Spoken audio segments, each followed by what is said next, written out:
morning, students. Today I'm with a new topic, potential at a point. Still, we were studying potential difference between 2 points, but now we are going to understand what is potential at a point. सिर्फ एक point पर हमें potential discuss करना है, ठीक है? किसी एक पॉइंट के लिए पोटेंशियल की बात करेंगे हम. So now students, see, this is a source charge Q. This is a point B, and this is any other point C at infinite distance from this source charge. इस source charge से इस point C की जो distance है वो distance है infinite, ठीक है? As we know, electric field is equal to 1 upon 4 pi epsilon naught Q upon R square. So electric field distance R पर डिपेंड करता है, ठीक है? ये डिस्टेंस जितनी ज़्यादा होती जाएगी इलेक्ट्रिक फील्ड उतना ही कम होगा, ठीक है? सो अगर हम इस इनफाइनाइट पॉइंट पर इलेक्ट्रिक फील्ड की बात करें, ये पॉइंट जो इनफाइनाइट डिस्टेंस पर है, यहाँ अगर हम इलेक्ट्रिक फील्ड की बात करें, R is equal to infinity ले लेते हैं. इस फॉर्मूले में R की जगह अगर इन्फिनिटी रखते हैं, इन्फिनिटी से किसी भी नंबर को डिवाइड करने पे हमें क्या मिलता है? 0. सो इनफाइनाइट पॉइंट पर इलेक्ट्रिक फील्ड कितना मिलेगा हमें? 0.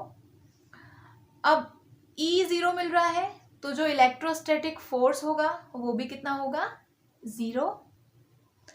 As we know, work done is equal to force into displacement. So इस फॉर्मूले में अगर हम फोर्स की वैल्यू 0 रखते हैं तो हमें वर्क डन भी यहाँ 0 मिल जाएगा. अब अगर हमें पोटेंशियल निकालना है या पोटेंशियल डिफरेंस, पोटेंशियल कह लेते हैं, so potential is equal to work done per unit charge. So work done upon Q अगर हम कर देंगे, सो 0 अपॉन क्यू हमें क्या मिलने वाला है? फिर से 0. So potential 0. पोटेंशियल 0 हमें कब मिला? इनफाइनाइट डिस्टेंस पर किसी पॉइंट C पर, ठीक है? सो एक चीज यहाँ पर ध्यान रख लीजिए, कभी भी अगर सोर्स चार्ज से इनफाइनाइट डिस्टेंस पर किसी पॉइंट की बात हो रही है, सो वहां पर जो पोटेंशियल होगा उस पॉइंट पर वो कितना होगा? 0 होगा, ठीक है? So potential difference. अब अगर हम इस पॉइंट B और पॉइंट C के बीच में पोटेंशियल डिफरेंस की बात करें, पॉइंट B और पॉइंट C के बीच में, so this will be VB minus V infinite is equal to VB minus, इस V infinite की वैल्यू अभी हमने कैलकुलेट की थी, 0 आई है. 0 is equal to VB. So this is potential at a point या potential at point B. B point पर potential मिला हमें. बट एक चीज स्टूडेंट्स ध्यान रखिए, पॉइंट B पर पोटेंशियल को हम कब डिफाइन कर पाए?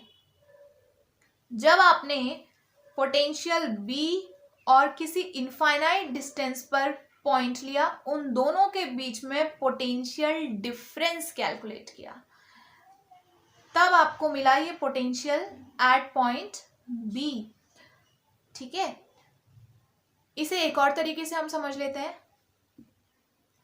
हमने एक फॉर्मूला पढ़ा था students, potential difference between point A and B. A और B के बीच में potential difference Q upon 4 pi epsilon not 1 upon RA minus 1 upon RB. सो अगर ये पॉइंट B इस सोर्स चार्ज से इनफाइनाइट डिस्टेंस पर हो, या मैं ऐसा कहूँ ये पॉइंट B यहाँ पर शिफ्ट हो जाए, यहाँ पर है अगर B सपोज, उस केस में इस B की जगह मैं इनफाइनाइट लिख सकती हूँ, इस B की जगह भी मैं इनफाइनाइट लिख सकती हूँ. So VA minus VB is equal to Q upon 4 pi epsilon not 1 upon RA minus 1 upon infinite, ठीक है? अब 1 अपॉन इनफाइनाइट फिर से 0 हो जाएगा. V इनफाइनाइट की वैल्यू 0 है और वो 0 था, तो ये मिला हमें VA is equal to 1 upon 4 pi epsilon not Q upon RA. ये मिला हमें पोटेंशियल एट पॉइंट ए का पोटेंशियल है ये, ठीक है।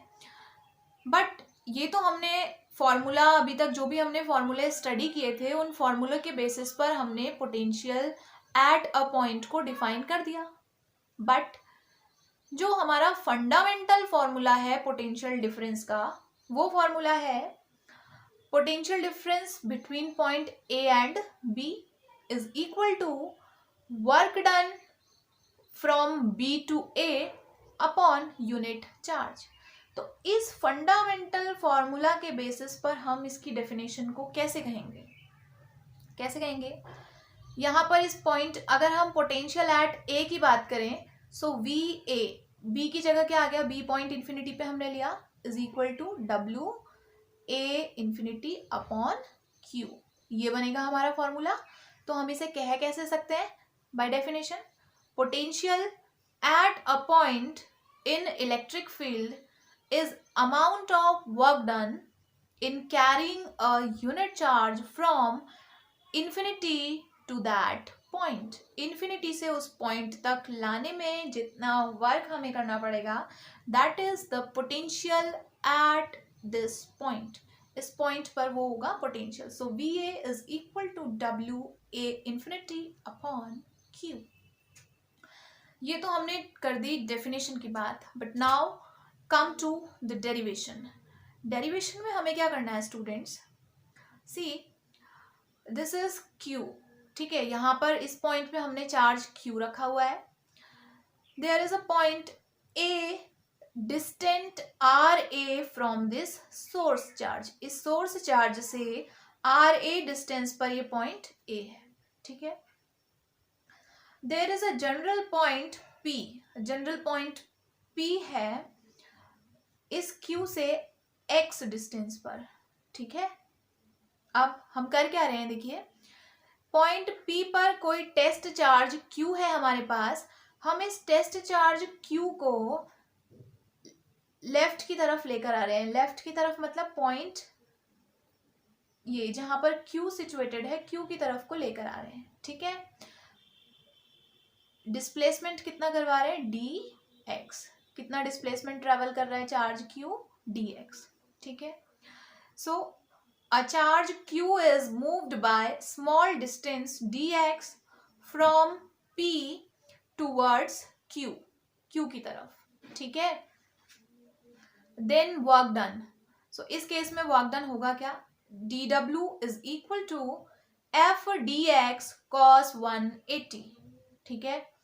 फोर्स कितना लगेगा दोनों के बीच में हमें मालूम है, 1/4πε0 Q अपॉन x स्क्वायर, ठीक है। ये हो गया फोर्स।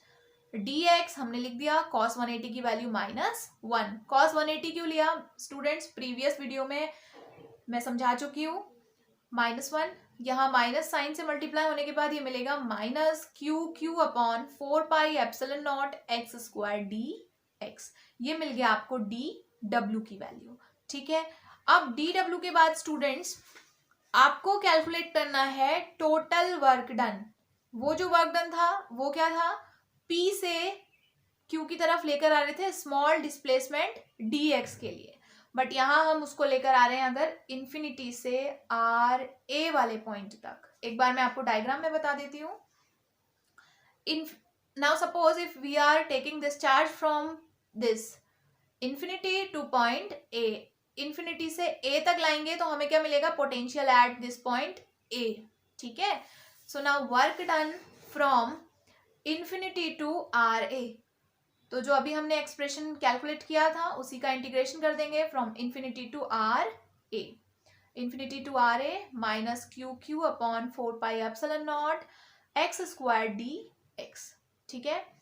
यहां मिल गया आपको, जब इसका इंटीग्रेशन होगा WA infinity means work done from infinity to A is equal to, ये कांस्टेंट वैल्यू बाहर आ जाएगी, -q अपॉन 4πε0 इज कांस्टेंट, ये बाहर आ गया।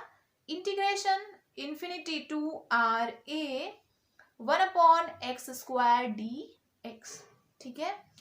ये हो गया हमारे पास। अब 1/x स्क्वायर का integration we know x raised to the power -1 integration से हमें मिला x raise to the power -1 upon -1 infinity to r a। इस माइनस से ये माइनस कैंसिल आउट। सो यहाँ आप इसको लिख सकते हैं 1 upon X infinity to r a। So q upon 4 pi epsilon not 1 upon r a minus 1 upon infinity. 1 upon infinity is 0, so we can write q upon 4 pi epsilon naught 1 upon r a. This is work done from infinity to a. Now we are to calculate potential at a. a पर potential निकालना है। potential के लिए हमें क्या करना होगा, work done per unit charge, इसे हमें q से divide करना होगा। So W A infinity upon Q अगर हम कर लेते हैं, so this will be Q upon 4 pi epsilon not R A into Q हो जाएगा। ये क्यू अपॉन डिवाइड में आ गया, क्यू से क्यू कैंसिल। सो हमें मिला V A is equal to 1 upon 4 pi epsilon naught q upon R A. ये मिला आपको पोटेंशियल एट पॉइंट ए।